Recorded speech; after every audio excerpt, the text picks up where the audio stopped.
Sure. Well, I'm BitBeaker.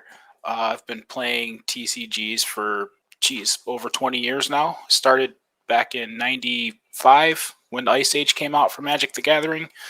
Got into Hearthstone about when TGT came out. Not sure what year that was, probably about 7 years ago.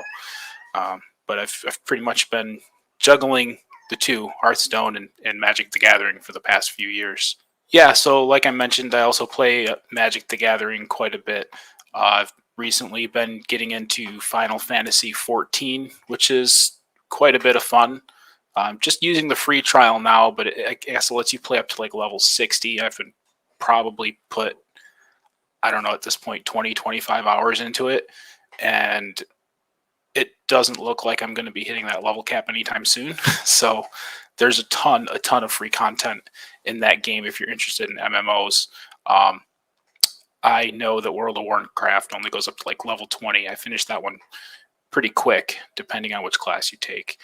But yeah, that's the majority of it when it comes to video games.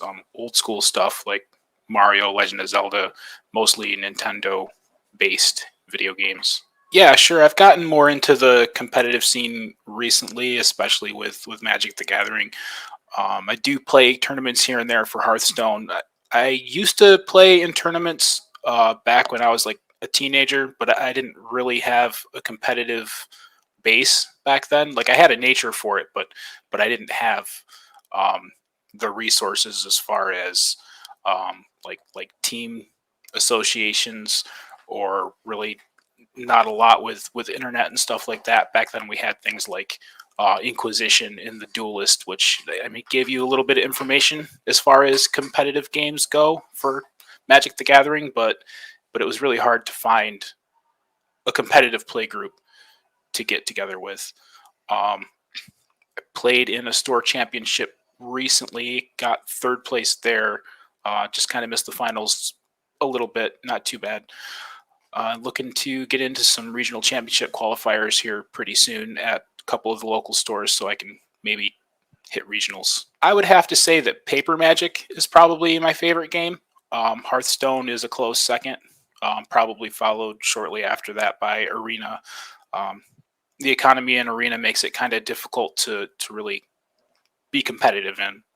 Geez, that's a tough one. I'm trying to think of a card that has a character with a good beard on it.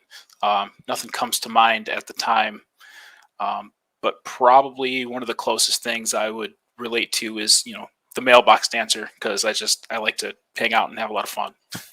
I wouldn't necessarily say that there's more that I'm looking for. I just like to play games and have fun, but at the same time, if I go, I tend to be on the competitive side when I am playing. It's just more fun for me to play in that capacity.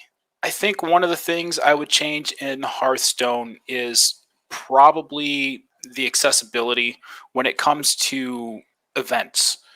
It seems like they don't really advertise the events enough, especially like competitive events, stuff that you can view on like YouTube or Twitch. Hopefully they'll be going back to Twitch soon, but we'll see. A lot of that stuff seems to, if you're not plugged into the scene, you don't really know that it's happening. And a lot of people who are plugged in even don't know until like the day of or after. Yeah, if anybody wants to go ahead and check out the community of Cardboard on Twitter, it's something I've been associated with recently. We raise money for charities. A lot of Magic the Gathering personalities kind of come through there, and there's different events happening all the time. We try to put it out there when somebody's having a stream where they're raising money for this charity or that charity. I think the most recent one last month was for Trans Lifeline, and another one before that was for domestic violence. It changes month to month as to which one we're focusing on, but it's for a good cause, and checking out the streams is a lot of fun.